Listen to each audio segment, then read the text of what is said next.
médica pneumologista do Centro Regional de Especialidades Metropolitano, que fica em Cariacica, da Secretaria de Saúde do Estado do Espírito Santo. E eu vou falar para vocês um pouquinho de asma no adulto.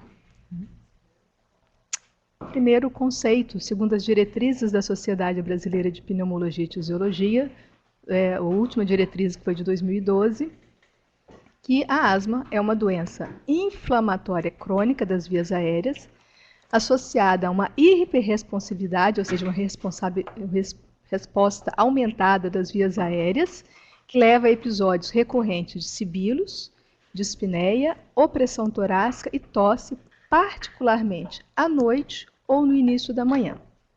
Esses episódios são uma consequência da obstrução ao fluxo aéreo intrapulmonar generalizada e variável, reversível espontaneamente ou com tratamento.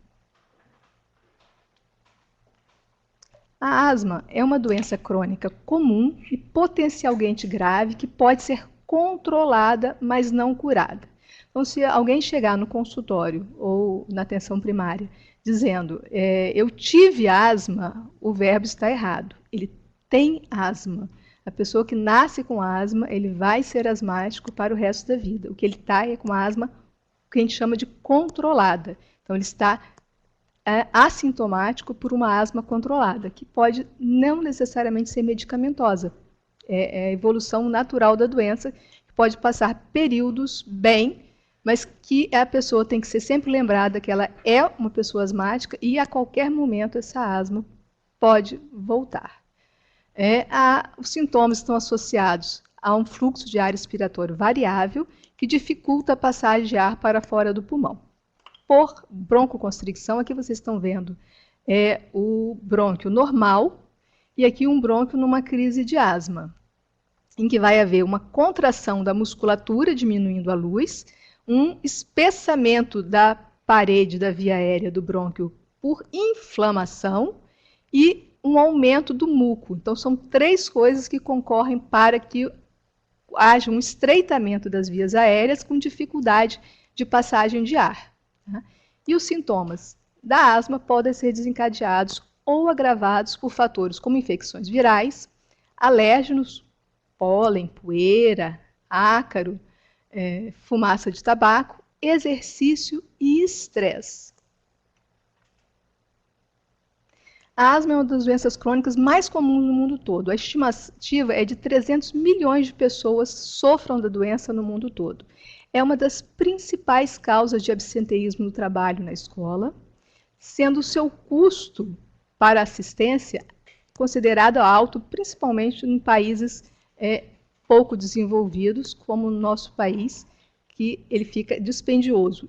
Principalmente uma asma mal controlada, porque a asma mal controlada vai precisar de muito mais medicação e medicação mais cara para o seu controle. No Brasil, estima-se que tenha 20 milhões de asmáticos. Em 2011, a asma foi responsável por 160 mil internações no Brasil, sendo a quarta causa de hospitalização no SUS em 2011. Os gastos com a asma grave, se você tiver uma pessoa com asma grave na família, vai consumir a renda, 25% da renda de uma familiar de uma família de classe menos favorecida, que é muito.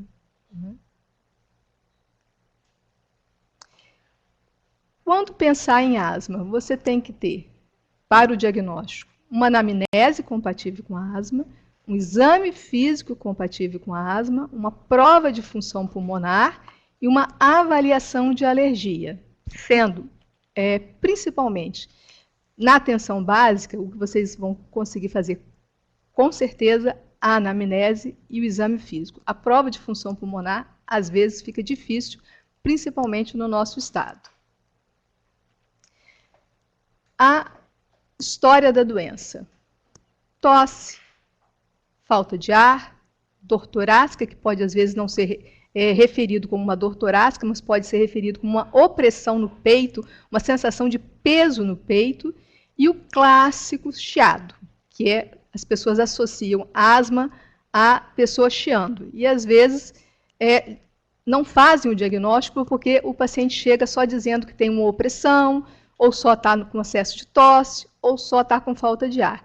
Tem que ser pensado em asma quando tiver qualquer um desses 4 sintomas, separados ou não, porque a crise de asma, quando a gente pensa em crise de asma, a gente pensa naquela pessoa que está com falta de ar, que está chiando, que está tossindo, mas nem sempre a gente vai encontrar isso. Um quadro de tosse seca arrastada, um quadro só de falta de ar quando faz esforço, ou quando está nervoso, ou quando ri. Uma dor torácica tem que ser levado em conta e tem que ser investigado, principalmente se a pessoa tem história de atopia ou de asma na família. Quando você tem uma suspeita de asma, você tem que investigar. Teve 3 ou mais episódios de chiado no último ano? Quando que aconteceram esses chiados? É muito comum o paciente referir, todo ano, todo inverno eu tenho esse chiado, ou então é muito comum no Espírito Santo, toda época de colheita do café eu fico assim, porque ele está sendo exposto a alérgenos. História familiar positiva para asma ou para atopia, e aí você tem que ver a exclusão de diagnósticos diferenciais que a gente vai ver mais para frente. Na anamnese, para você classificar essa asma, você fazer um histórico dessa asma para saber como que você vai tratá-lo, algumas perguntas são essenciais. Tem ou teve episódios recorrentes de falta de ar? Tem ou teve crises ou episódios recorrentes de chiado no peito? Tem tosse persistente, particularmente à noite ou ao acordar? Acorda por falta de ar ou tosse? Tem tosse, sibilância ou aperto no peito após a atividade física? Apresenta tosse, sibilância ou aperto no peito após a exposição alérgica, como mofo, poeira domiciliar, animais, irritantes como fumaça de cigarro, perfumes, inseticidas, material de limpeza, ou após resfriados ou alterações emocionais como o riso ou o choro. Tem pessoas que chegam para você que às vezes a gente não dá valor, porque toda vez que eu caio na risada, eu tenho falta de ar, eu fico chiando. E às vezes a pessoa não dá importância. Isso é um quadro de asma. Usa alguma medicação quando os sintomas ocorrem? E qual é a frequência que você usa essa medicação? Há alívio dos sintomas após o uso da medicação ou você melhora, mas continua com falta de ar, ou com tosse, ou com a opressão no peito? Tem história de doenças alérgicas ou asma na família? Tem ou teve sintomas de doenças alérgicas? É essencial para a gente classificar essa doença para depois a gente tratar. O exame físico pode variar do exame físico normal até uma insuficiência respiratória com necessidade de intubação e ventilação mecânica. Pode ter só uma sibilância, ou às vezes só um murmúrio vesicular diminuído, sem nenhum chiado, pode ter só uma taquipneia, uma taquicardia, sinais de hiperinsuflação pulmonar, uso de musculatura acessória, tiragem intercostal, dificuldade para falar frases longas, a pessoa começa a falar, eu tenho, e não consegue completar, vai pulando, é um sinal de gravidade, cianose e insuficiência respiratória. Então, você pode encontrar uma pessoa absolutamente que chega no consultório bem, sem sentir nada, com o exame físico absolutamente normal, até uma pessoa com uma extrema dificuldade de respirar. O diagnóstico da função é feito por espirometria, que é um aparelho que você coloca o paciente para fazer manobra expiratória prolongada, para você saber a quantidade de ar que está saindo e a velocidade de ar que está saindo.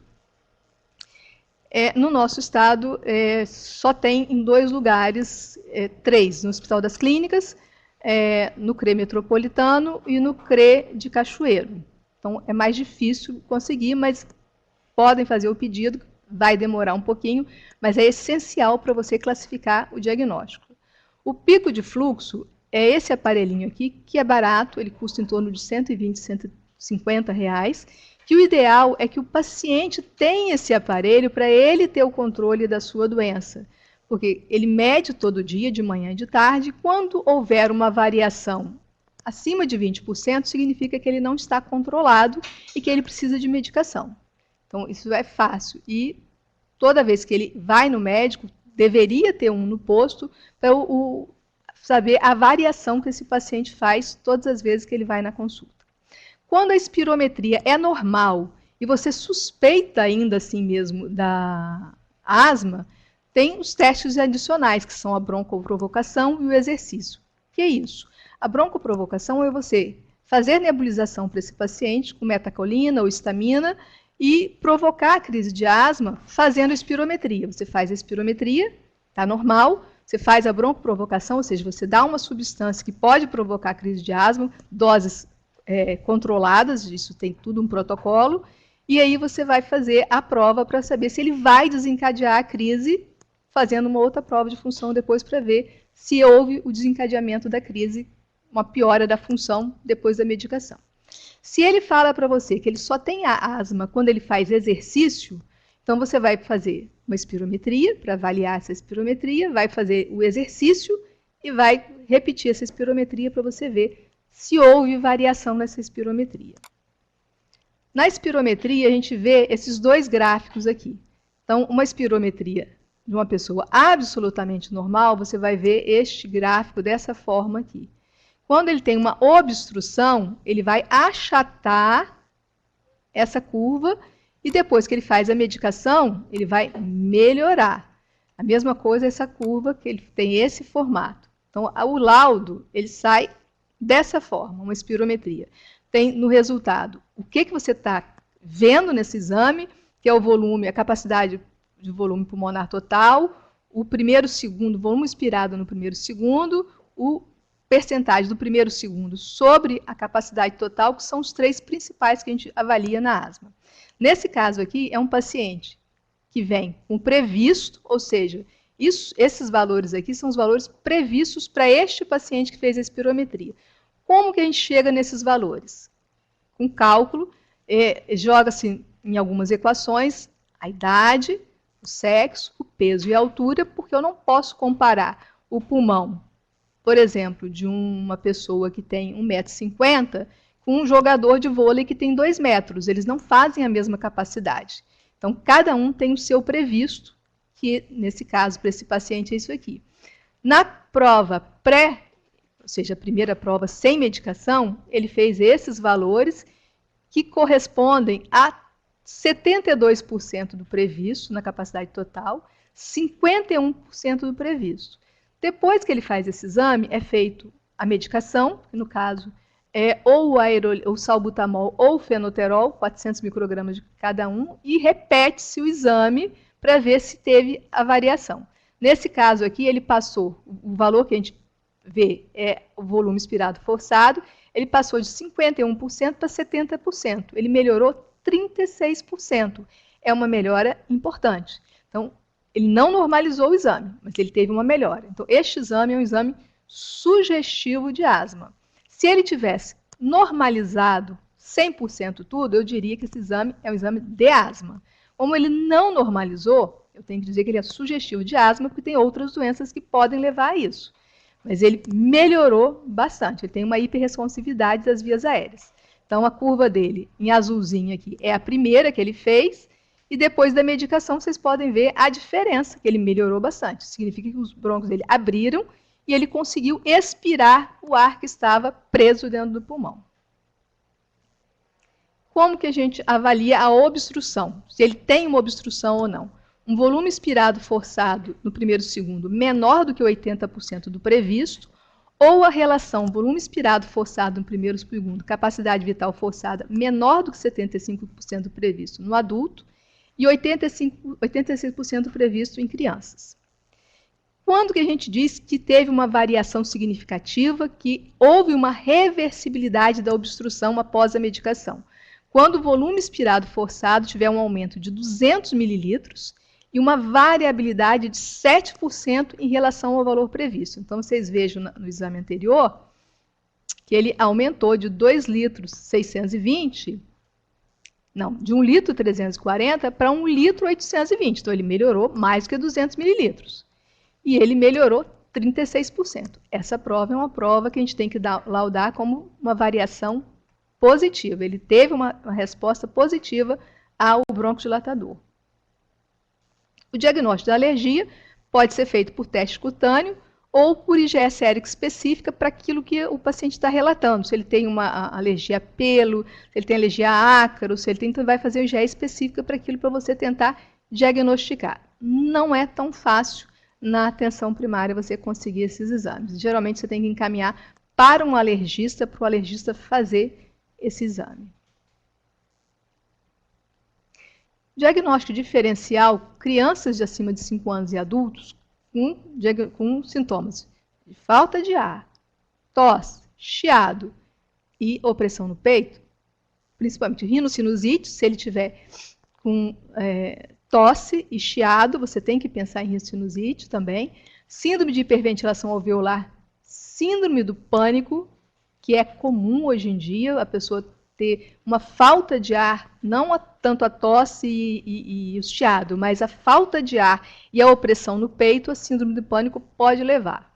Obstrução de vias aéreas superiores por neoplasia, por aspiração de corpo estranho, disfunção das cordas vocais, a doença pulmonar obstrutiva crônica, o antigo enfisema e bronquite crônica, e outras doenças obstrutivas, como bronquiolite, bronquiectasia, a fibrose cística, principalmente na criança, pensar sempre em fibrose cística naquele paciente que você fez um diagnóstico de asma, mas ele faz muita infecção de repetição, sempre pensar na fibrose cística e pedir exame para fazer esse diagnóstico diferencial, para evitar que ele perca muita função pulmonar na demora do diagnóstico. Doenças difusas do parênquima pulmonar, a insuficiência cardíaca, tanto diastólica quanto sistólica, doenças da circulação pulmonar, como hipertensão e embolia. São os principais diagnósticos diferenciais que a gente tem que fazer quando a gente tem sintomas sugestivos de asma. Como que a gente classifica a gravidade da asma? Até a diretriz, a sexta diretriz foi publicada em 2006, depois a gente vai ver que mudou um pouquinho, mas não mudou tanto. A gente chama a asma de intermitente ou de persistente. A intermitente é aquela asma que a pessoa tem uma crise hoje, tem uma crise daqui a 2 meses, daqui a 3 anos, e no intervalo ele fica muito bem, não tem alteração. Já a persistente é aquele paciente que ele tem crises mais frequentes, ou mesmo não tendo crises, fora da crise, ele não tem sintomas, mas ele tem no exame de espirometria uma obstrução. Então, significa que ele não tem sintomas, mas ele continua com asma não controlada. Então, ele pode ser leve, moderada ou grave. A asma intermitente, a leve e moderada, é competência da atenção primária. Já a grave é competência do especialista. Como que a gente vê esses critérios? A gente vai ver sintomas semanais, atividades diárias, os sintomas noturnos, o uso de broncodilatador de alívio, as crises que ele tem e a espirometria. Na asma intermitente, ele tem sintomas semanais menos de uma vez por semana. Ele tem as atividades normais, ele trabalha, ele faz atividade física, ele faz exercício, vida normal. Sintomas noturnos menos do que 2 vezes por mês. Ele usa o broncodilatador de alívio menos de uma vez por semana. E ele tem crise ocasional. Ele tem uma crise hoje, daqui a 2, 3 anos. Às vezes ele até esquece que ele tem asma. Ele acha que está curado. É muito comum ele achar que está curado e nem lembrar mais da asma. Pode até voltar a ter um quadro, uma tosse, e ele nem pensar na asma. Ele acha que é um outro sintoma. É muito comum. A pessoa, às vezes, volta só com tosse, sem outros sintomas, e ele acha que é outro diagnóstico. Ontem mesmo eu atendi uma paciente que ela tem história de asma, parou o tratamento e me procurou por tosse seca. Tem 2 semanas que ela está com tosse seca, mas não passou pela cabeça dela que era asma voltando. E era asma. A espirometria normal, com volume expiratório forçado no primeiro segundo maior do que 80%. Já na leve, ele tem sintomas semanais pelo menos uma vez por semana. Ele falta ocasionalmente ou o trabalho ou a aula. Ele tem uma certa dispneia, um certo cansaço aos esforços e tem uma discreta limitação à atividade esportiva. Ele não gosta muito de fazer atividade esportiva. Em criança é muito comum ele se defender. Ele diz, eu não gosto de futebol, eu não gosto de atividade que cansa. porque ele se protege. Ele não diz que ele tem falta de ar, ele se protege acostumando a não fazer atividade física. Os sintomas noturnos, mais do que 2 vezes por mês, mas menos do que 1 vez por semana. Broncodilatador de alívio, até 2 vezes por semana. As crises, na leve, são pouco frequentes e às vezes precisa usar corticóide oral. E o VF1 ainda está acima de 80%.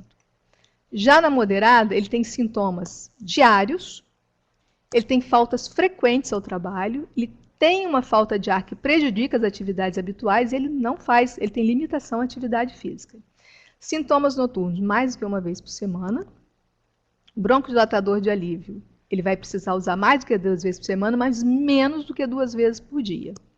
As crises frequentes, com idas a PS, uso de corticóide oral e internações, já com alteração no VF1 entre 60% e 80%.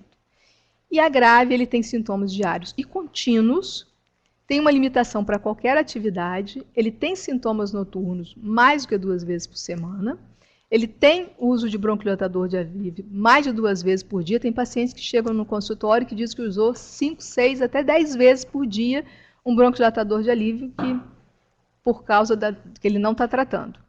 As crises são frequentes, com risco de vida, internações, com várias idas a PS, com uso de corticoide oral e venoso e internações em CTI, com volume expiratório forçado menor do que 60%.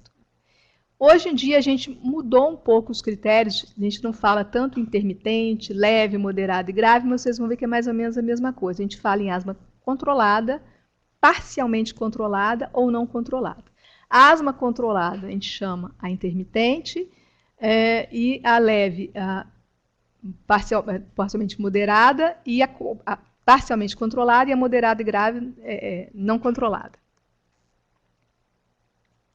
que é a avaliação do controle clínico atual, que a gente pergunta ao paciente como é que foram as últimas 4 semanas dele, para a gente saber se ele está controlado, se ele está parcialmente controlado e se ele não está controlado. Então, totalmente controlada, ele tem todos os parâmetros abaixo, ou seja, não tem sintoma diurno, ou se tem, é menos do que 2 vezes por semana. Não tem nenhuma limitação à atividade dele e não tem sintomas de despertários noturnos. Não tem necessidade de medicação de alívio ou menos de 2 vezes por semana, como uma prova normal. Isso a gente chama de uma asma controlada. Uma asma parcialmente controlada, ele tem 1 ou 2 desses parâmetros abaixo. Ou ele tem 3 ou mais sintomas diurnos por semana, ou ele tem alguma limitação à atividade, ou ele tem qualquer sintomas ou despertares noturnos, 3 ou mais necessidade de usar a medicação de alívio por semana, com um VF1 já menor do que 80% do previsto, ou uma alteração do que ele já tinha antes. Uma asma não controlada, ele tem 3 ou mais parâmetros da asma parcialmente controlada, então ele vai agravando.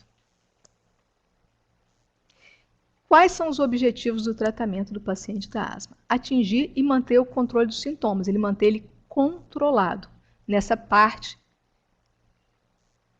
de asma controlada. Esse é o objetivo que a gente tem do tratamento do paciente asmático. Porque ele mantém as atividades de vidas normais, incluindo os exercícios, que são excelentes para a parte respiratória. Antigamente, quando se fazia um diagnóstico de asma, tem até muito preconceito da população antiga, quando você vai, você tem asma. Não, eu não tenho asma, eu tenho bronquite, porque a criança era tão protegida pelos pais, que não podia fazer exercício, não podia fazer isso, não podia fazer aquilo, que criavam uma redoma, um preconceito muito grande. Então, os médicos antigamente nem falavam muito de asma. Então, você tem uma bronquite, que é a mesma coisa. Então, o objetivo hoje em dia é que ele faça exercício, que ele tenha uma vida normal. Ir para brincar com as crianças, se for criança, atividade normal, ir para festa, ele não tenha limitação na vida dele. Manter a função pulmonar normal, ou mais próximo possível normal, prevenir as exacerbações, minimizar os efeitos colaterais das medicações e prevenir mortalidade, que ainda no Brasil é alta, por causa da asma por não tratamento. E é importante para isso que haja uma parceria médico-paciente. O paciente de asma já tem estatísticas mostrando que 50% deles, quando estão bem, eles acham que eles podem suspender a medicação e suspendem por conta própria. E é importante que ele confie no médico, que ele volte no médico, que ele seja educado, que ele saiba que o tratamento dele tem tratamento de alívio e tem tratamento de manutenção, se ele, que ele precisa de seguir, que ele pode a qualquer momento, que ele não está curado da asma, ele está controlado da asma e que ele precisa de um acompanhamento e essa educação, que ele saiba os fatores que fazem com que ele desencadeie a crise e que ele procure evitar. Então, tem que ser uma conversa médico-paciente para ver todas as variáveis da asma daquele paciente para poder evitar e fazer um planejamento desse tratamento que seja bom tanto para o médico quanto para o paciente. Porque se for bom só para o médico e não for para o paciente, ele não vai seguir o tratamento. Então, tem que ser uma parceria na hora de fazer esse tratamento. Identificar e controlar os fatores de risco. Então, é lógico, uma pessoa que trabalha com produto químico vai passar mal. Uma pessoa que faz faxina, que é pintor, ele vai passar mais mal. Então, o objetivo é orientar para que ele tente trocar de profissão, que nem sempre é possível. Então, a gente tem que tentar ver o que é possível fazer. Avaliação, monitoramento e manutenção do controle da asma, que é importantíssimo. O paciente tem que saber que ele precisa voltar e que ele precisa fazer acompanhamento de tempos em tempos. Prevenção e controle de riscos futuros. Explicar para o paciente os riscos que ele pode ter se ele não fizer o tratamento, que essa obstrução, que é totalmente reversível, pode passar a não ser reversível porque ele faz um remodelamento das vias aéreas por não tratamento adequado e depois ele não consegue mais voltar. Então, a asma, a partir de um ponto que ela é totalmente reversível, ela passa por um não controle por algum tempo do paciente, por um não tratamento correto, pode ser uma asma que ele não tenha mais como voltar a uma função normal, porque ele fez o remodelamento de vias aéreas. Isso tem que ser explicado para o paciente da responsabilidade do tratamento. E considerações de situações especiais no manejo da asma. Então, quando você está acompanhando o paciente, você tem que avaliar esse paciente. Quando ele vai fazer uma cirurgia, você tem que orientá-lo, tratá-lo. Com a mulher, quando vai engravidar, tem que ser orientada. Algumas pessoas têm muito medo de medicação da asma na gravidez, mas os efeitos da crise de asma são piores para a criança do que o tratamento. Então, a indicação é tratar, é manter todo o tratamento para que haja uma gravidez adequada, porque 1/3 das grávidas podem piorar, 1/3 pode melhorar e 1/3 pode não ter alteração nenhuma da asma. Mas é preciso que seja um acompanhamento contínuo. Então, se o paciente, você está tratando o paciente, você sempre orienta, qualquer intercorrência, vai fazer uma cirurgia, tem que avisar ao médico para que haja uma preparação para que ele faça uma boa cirurgia sem que ele desencadeie a crise de asma na indução anestésica. As drogas que a gente costuma utilizar, eu vou falar todas, depois eu vou dizer como é que a gente vai tratar. Os beta-agonistas, que são de curta ação, que a gente chama de SABA, que é small, né, curta ação em inglês. É o salbutamol, fenoterol, a terbutalina, que na atenção primária o mais comum é o salbutamol, mas também tem o fenoterol. A longa ação, que é o LABA, que o oral tem o bambuterol, que é um xarope, que é para ser usado, que a gente usa em pacientes idosos, pacientes que não conseguem fazer a inalação adequada, e o inalatório, que é o formoterol e o salmeterol, que são da atenção especializada, que são liberados pela farmácia cidadã, não é mais a farmácia popular nem a farmácia do posto. No caso do salbutamol e do fenoterol, existe na farmácia popular e existe no posto de saúde. E a longa ação, que é o indacaterol, que é mais para o DPOC, que a gente usa mais no DPOC, porque é uma medicação que não tem na atenção primária nem especializada e o paciente precisa de comprar. Os anticolinérgicos, que é o brometo de patrópio, que é o conhecido atrovente, que as pessoas têm um medo danado de usar. Eu costumo pegar muitos pacientes usando o brometo de patrópio com dose de criança, porque as pessoas têm medo de usar, confundem com o fenoterol, que é o Berotec, e as pessoas confundem, pegam 2, 3 gotas. A dose mínima para adulto é 20 gotas. Então, o paciente com asma, ele deve usar de 20 a 40 gotas numa nebulização. Fazer nebulização com atrovente, com 2, 3 gotas, não existe. É placebo. O paciente está melhorando porque ele acredita no médico, acredita na ação. Não é a ação do remédio. Já o tiotrope entrou recentemente para tratar a asma. Ele está liberado no Brasil para tratar DPOC há mais de 10 anos. E ano passado ele foi liberado para o tratamento de asma, que é uma medicação de longa ação, mas também só tem no estado para tratar DPOC. Ainda não foi no protocolo da Secretaria de Saúde introduzido para tratar asma. Alguns pacientes já estão usando, por gravidade, eles conseguiram o uso, mas não é comum. As xantinas, que a gente tem a aminofilina e a teofilina, a aminofilina pouco se usa hoje em dia, mas em alguns pronto-socorros ainda costumam usar, mas é mais raro. E a teofilina, que a gente tem usado mais oral. Né? Os antagonistas dos leucotrienos, que no caso no Brasil é mais o montelukast, que é usado, o zafelukast é muito pouco, mais o montelukast que é usado, que algumas prefeituras liberam e você precisa comprar se a prefeitura não liberar. Não é droga padronizada. Em alguns casos de asma com pacientes graves, tem a padronização na Secretaria de Saúde, mas tem que ser encaminhado para o especialista prescrever. Não é droga liberada para atenção primária. Os temidos corticoides. Os corticoides são droga de escolha. Não se trata a asma, desde que ela seja leve, moderada ou grave, sem corticoide, porque existe a inflamação. Então, é a mesma coisa. Às vezes o paciente chega para mim só usando droga de alívio e não quer usar corticoide. Eu falo assim, olha, se você quebrar a perna, você vai ter que engessar e vai ter que fazer medicação de alívio.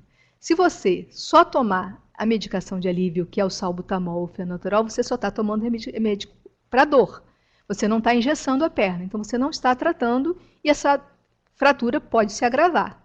É uma coisa que eles entendem com facilidade quando você faz essa alegoria. Então, a medicação oral tem prednisolona e prednisona. Na atenção primária tem mais a prednisona e prednisolona, alguns têm mais o xarope, mas a prednisona existe de 5 e de 20 miligramas na atenção primária. O venoso, hidrocortisona e metilprednisolona, que aí não é atenção primária, é o médico da UPA ou do hospital que vai fazer. Os inalatórios, que são as medicações de escolha na asma, que pode ser a beclometasona, a budesonida, a fluticasona, a ciclesonida e a mometasona. Na atenção primária, nós temos a beclometasona, tanto no posto de saúde, quanto na farmácia popular, que pode pegar. A budesonida, a fluticasona, tem já na especializada na farmácia cidadã, quando encaminhado para o médico da atenção especializada, ele pode ser liberado um dos dois. E aqui eu vou dar a equivalência dos corticoides, porque as pessoas têm muito medo quando a gente fala em corticoide, eles querem sempre o mínimo do mínimo do mínimo. Então, o que a gente considera? Da budesonida, da beclometasona e da fluticasona, que eu vou falar das três que são as principais que a gente usa mais, que tem acesso pelo SUS. Então, a budesonida, a dose baixa, é de 200 a 400 microgramas, a média acima de 400 a 800 e a alta acima de 800 a 1.600, até 1.600 você pode usar. A baixa da beclometasona, que é o que vocês têm na atenção primária, é de 200 a 500 a dose baixa, a dose média acima de 500 a 1.000 e a alta 1.000 a 2.000. Às vezes as pessoas se assustam quando vê isso aqui, mas tem pacientes que precisam até mais. Né? A fluticasona é a baixa de 100 a 250, a média acima de 250 a 500 e a alta entre 500 e 1.000. Tem também a anti-GE, que é o omalizumab, que é uma injeção, que é tipo uma vacina, que é feita no estado do Espírito Santo, é um dos poucos estados que o SUS fornece, sem mandato judicial, mas que é preciso ser encaminhado para o médico especialista, que é para aqueles pacientes que já usaram todas as medicações e que não responderam ao tratamento. E aí, como é que a gente faz o tratamento?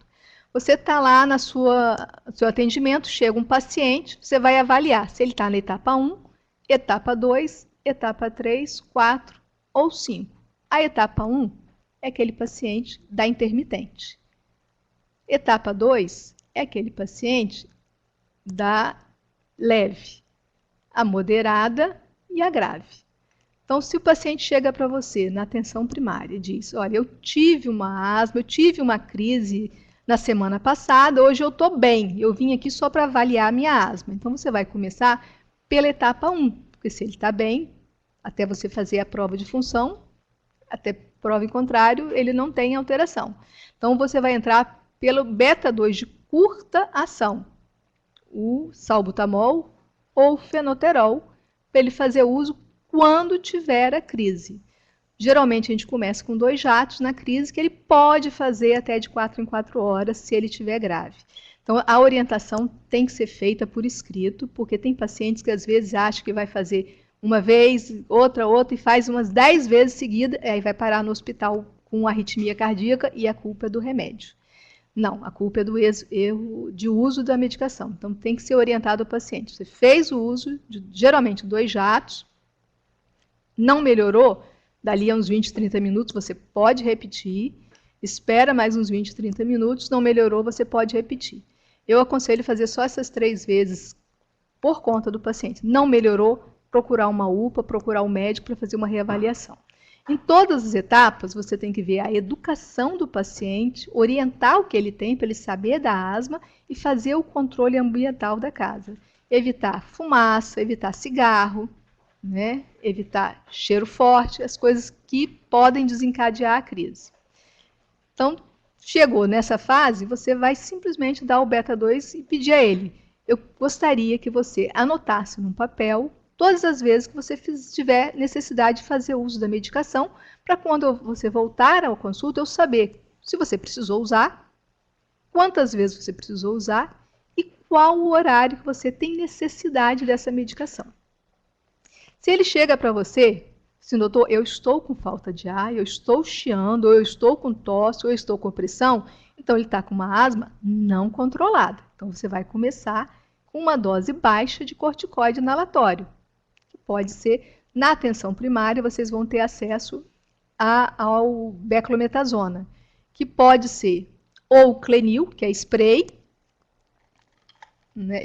Aqui não é o Clenil, mas é medicação spray, ou você pode usar a medicação em cápsula inalatória, que é o miflazona. Todos os dois podem estar disponíveis, dependendo do posto de saúde, da licitação, qual dos dois que o posto tem disponível, mas na farmácia popular tem todos os dois disponíveis. A dosagem da farmácia popular é 200 microgramas. Tá? Então, se você precisar de mais, você tem que prescrever que ele vai fazer uso de 2 cápsulas, uma cápsula ou 2 cápsulas, um jato ou 2 jatos, porque é 200 microgramas que é a dosagem que tem na farmácia popular, tanto de uma medicação quanto de outra. Você também pode escolher usar o antileucotrieno. Uma das opções, geralmente a primeira opção é a opção de escolha, tá? É a dose baixa de corticoide inalatório, para tratar a inflamação. O paciente tem que saber que mesmo sem sintomas, melhorou, ele não vai suspender a medicação. Melhorou, ele vai continuar usando a medicação. Todo o tratamento da asma tem o que a gente chama de degrau acima e degrau abaixo. Então, sempre que ele começa o tratamento, para você avaliar esse tratamento, para você diminuir a dose da medicação dele, ele tem que estar estável por 3 meses com uma asma controlada. Ele está com a asma controlada, você começa a diminuir a medicação, sempre diminuindo 50%. Mas lembrar que o corticoide é a medicação de manutenção se ele tiver uma asma persistente. Se ele tiver já na etapa 3, uma moderada, ele vai começar, ele chegou para você mais grave, ele diz para você que ele não está conseguindo dormir, que ele não está conseguindo fazer atividades normais dele, que ele está faltando ao serviço, já começa com o corticoide inalatório e o LABA, que vocês não vão ter acesso. Mas eu oriento na atenção básica vocês fazerem a associação do corticoide inalatório com o beta-2 de curta, não só por demanda. até encaminhá-lo para o médico especialista, que ele faça uso das duas medicações, tanto o corticoide inalatório quanto o beta-2, que pode ser o salbutamol ou o fenoterol, geralmente o mais acessível nas farmácias populares e na farmácia do posto de saúde é o salbutamol, que você pode usar 2 jatos, geralmente a gente usa de 8 em 8 ou de 6 em 6 horas, junto com o corticoide inalatório de 12 em 12 horas, de 200 a 400 microgramas de corticoide inalatório. Você também pode usar uma dose média ou alta de corticoide inalatório puro. Você pode usar uma dose baixa de corticoide inalatório ou antileucotrieno, uma dose baixa de corticoide inalatório ou teofilina de liberação lenta. Né? Mas a gente prefere sempre essa associação, ou se você não tiver essa associação, até ter essa associação, o beta-2 de curta, para ele poder ter o alívio do sintoma, porque o corticoide vai melhorar a inflamação e o beta-2 vai aliviar os sintomas. Então, é muito comum, às vezes, o paciente para o corticoide inalatório, porque diz, esse remédio não funciona, eu estou na crise, eu uso e não... Ele não é para crise, ele não vai melhorar, ele não traz o alívio da crise. Ele traz alívio da inflamação. Então, ele é para tratar a doença e prevenir novas descompensações. Mas o que vai dar alívio no sintoma é o beta-2. Então, sempre falar isso para o paciente. Realmente, na crise, não é essa medicação que você vai usar. O corticoide inalatório, na hora da crise, não tem efeito. Já se ele está na etapa 4, se você fez isso e ele não melhorou, ou ele já chegou pior para você, você já parte para uma dose moderada ou alta de corticoide inalatório e um LABA. Você vai sempre aumentando a medicação dele se ele não está controlando com a etapa anterior. Pode ser uma dose moderada ou alta de corticoide inalatório com LABA e antileucotrieno, ou uma dose moderada ou alta de corticoide inalatório mais LABA, mais teofilina. Você vai sempre associando mais medicações. Mas na atenção básica, geralmente, são nessas 3 primeiras etapas aqui que vocês vão ficar. Quando passou daqui, vocês já encaminham para o especialista, porque ele vai precisar de uma medicação de longa ação, que só o especialista vai poder liberar no estado essa medicação. Né? E vai adicionando. A medicação sempre vai adicionando. O paciente está bem, está controlado, não está fazendo atividade normal, não está chiando, 3 meses passou assim, começa a diminuir a medicação dele, o corticoide vai diminuindo, se ele está usando 400, passa para 200, 3 meses ficou bem, passa para uma vez 200, de 400 para 200, de 200 para 400, de 12 em 12, você usa primeiro, depois você passa para uma vez por dia. Você vai assim diminuindo a medicação até a menor dose possível que ele fique bem. E você vai testando e vai acompanhando o paciente até ele ficar bem. Eu queria passar um filminho para chamar a atenção. Vamos lá passar, para vocês prestarem atenção.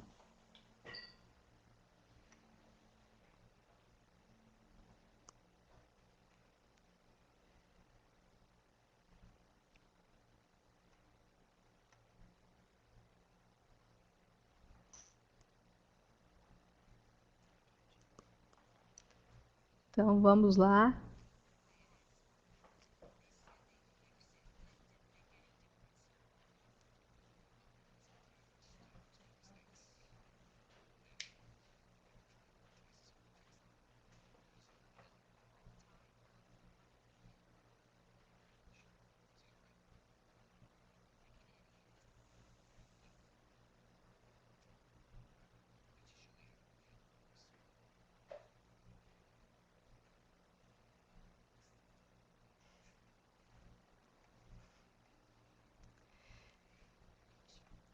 Gente, isso não é incomum. Tá? Vamos mudar aqui a tela.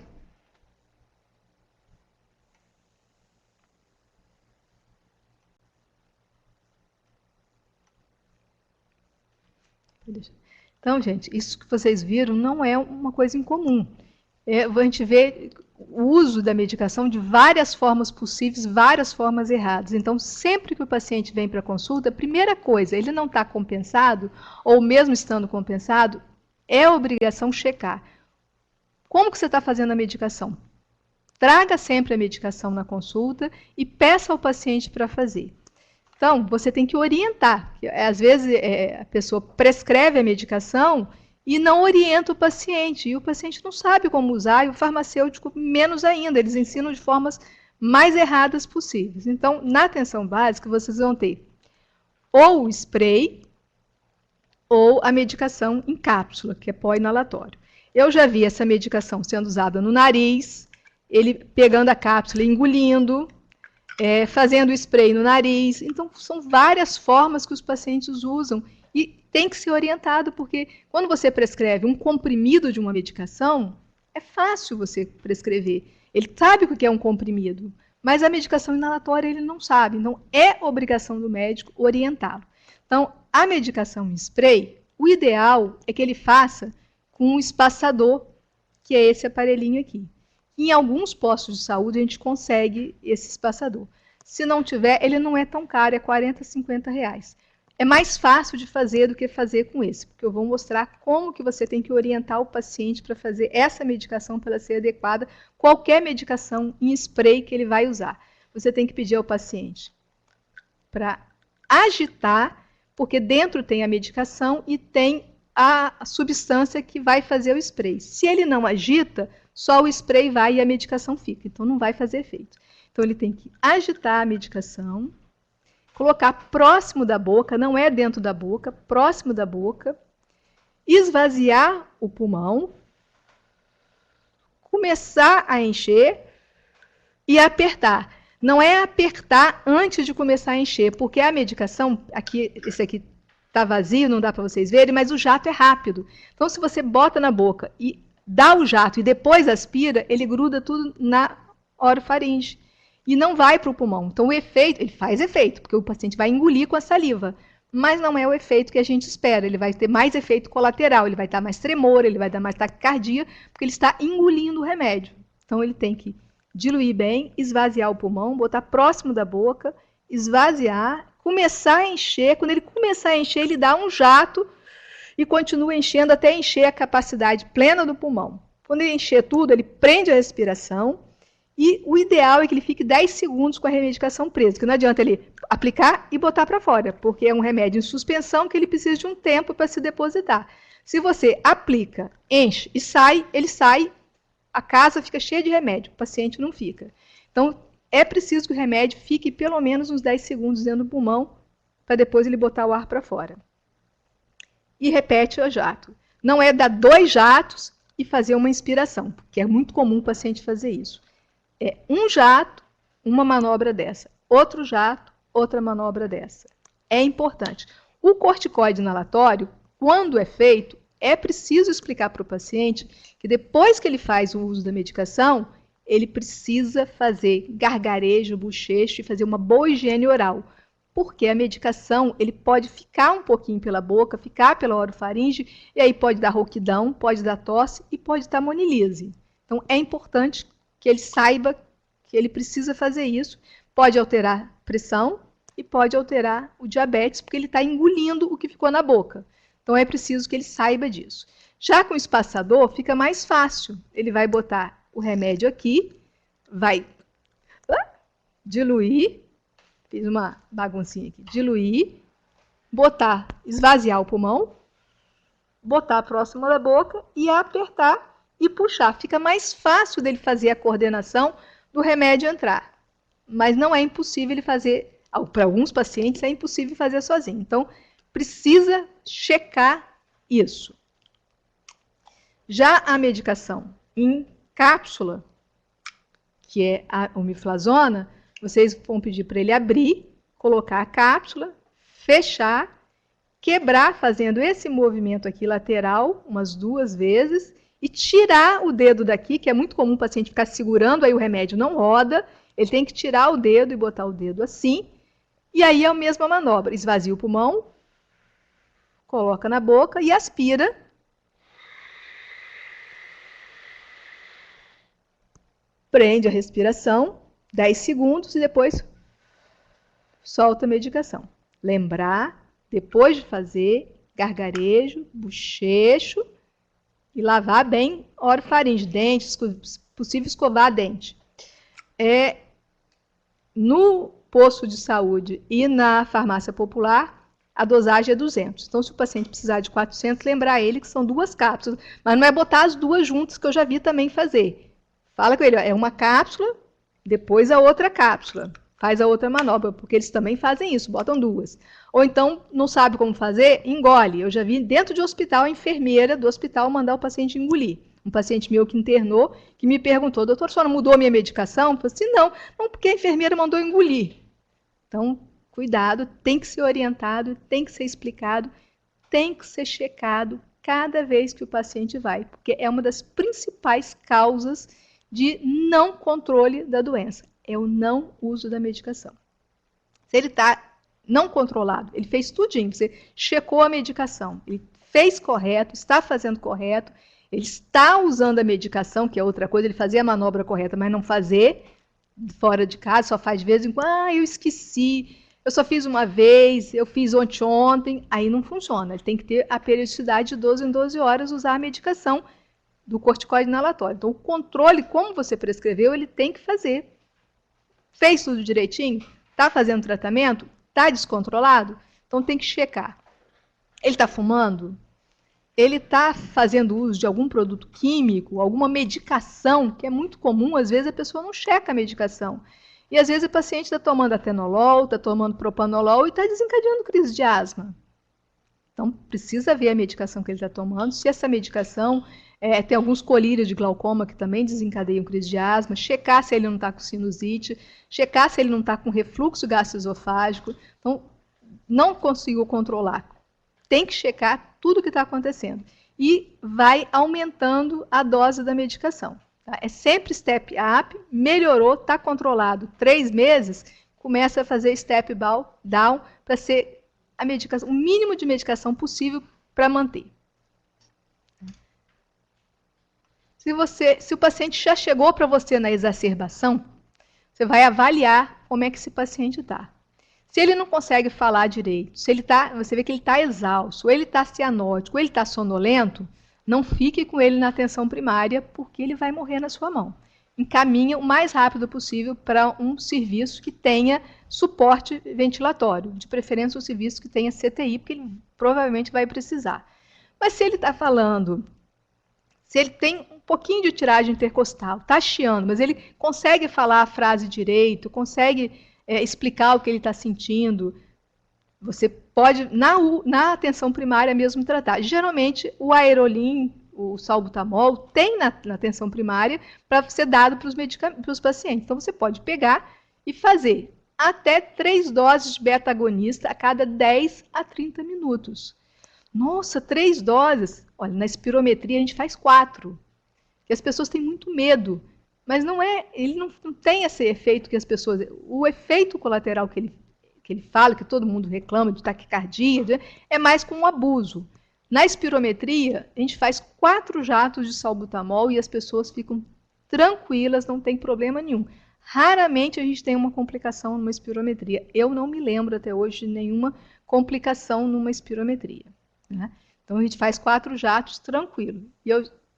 Então, quando você está diante de um paciente, ele está com crise, 3 doses de beta-agonista que você tiver, ou fenoterol, ou salbutamol, e avalia. Cada 10, 30 minutos você vai fazendo. Se você tiver condição de ver pela oximetria, na atenção primária é muito difícil, você pode ver a saturação. Se estiver abaixo de 92, você pode botar oxigênio, mas não é frequente.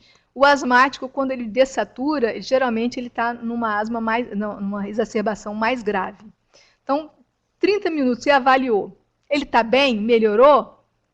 Manda para casa, usando o beta-agonista por via inalatória, 2 a 5 jatos a cada 4 horas durante 48 horas.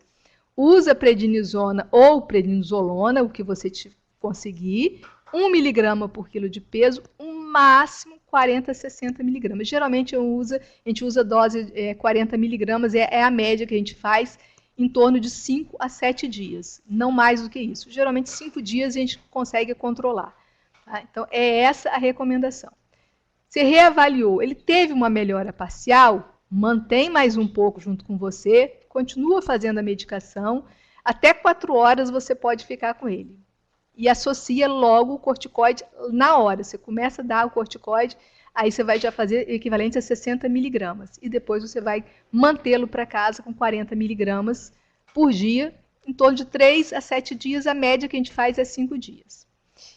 Ele teve uma resposta ausente ou pequena, geralmente mantendo, aí não é mais na atenção primária, vocês vão encaminhá-lo para uma UPA ou um pronto-socorro para ele ser reavaliado, medicado com uma medicação venosa e ser avaliado para ver se vai continuar no pronto-socorro ou na UPA ou se vai ser internado para continuar tratamento. Na maioria das vezes, você consegue reverter isso e mandar o paciente para casa. Sempre recomendando que ele precisa manter o tratamento. Melhorou? Não suspenda. Sempre que você fizer o tratamento do paciente da exacerbação, remarque imediatamente para ele voltar dali a 5, 7 dias, para você fazer uma reavaliação, para fazer a reprogramação do tratamento de manutenção dele. E explicar da importância desse tratamento de manutenção. É muito importante que ele saiba que a asma precisa de manutenção, precisa de tratamento, que não é só o alívio. Ele tem que estar bem controlado sempre. E é muito comum o paciente de asma não aderir. As pesquisas mostram que 50% dos pacientes ou não fazem o tratamento correto ou abandonam o tratamento e continuam passando mal e vão se adaptando, adapta a vida àquela falta de ar. Então, era isso que eu tinha para falar da asma na atenção primária. Estou à disposição para responder a perguntas.